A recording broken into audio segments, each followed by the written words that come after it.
இங்க ஒரு அமைச்சர் இருக்கிறார், விவசாயத்துறை அமைச்சர். அது விவசாயம் தெரியுதே இல்லையா எனக்கு தெரியல. இங்க எம்ஆர்கே சர்க்கரை ஆலை இருக்குது. விவசாயிகள் உற்பத்தி செய்யப்பட்ட கரும்பை கூட முறையா அறவை செய்ய மாட்டேங்கிறாங்க. செஞ்சாங்களா? மூடி கிடக்குது. ஏன்றைக்கு விவசாயிகள் நிறைந்த பகுதி.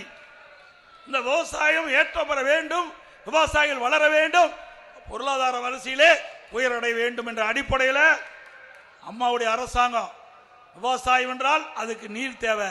உடம்புக்கு உயிர் எப்படியோ அதுபோல விவசாயிக்கு நீர் தேவை.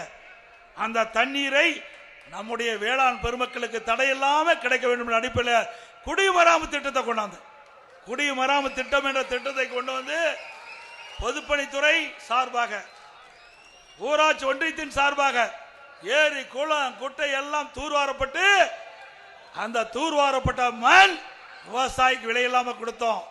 தூர்வாரப்பட்டதால் பெய்கின்ற மழைநீர் முழுவதும் சேமித்து வைக்கப்பட்டது. கோடை காலத்தில் நிலநீர் உயர்ந்தது, நிலத்தடி நீர் உயர்ந்தது, குடிப்பதற்கு தேவையான நீர் கிடைச்சது, விவசாயத்திற்கு தேவையான நீர் கிடைச்சது. இது அதிமுக சாதனை. அதையும் ரத்து பண்ணிட்டீங்க.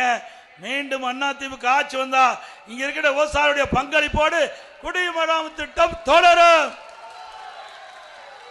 நல்லாட்சினா எடப்பாடியார் தான். வாக்களிப்பீர் இரட்டை இலைக்கே.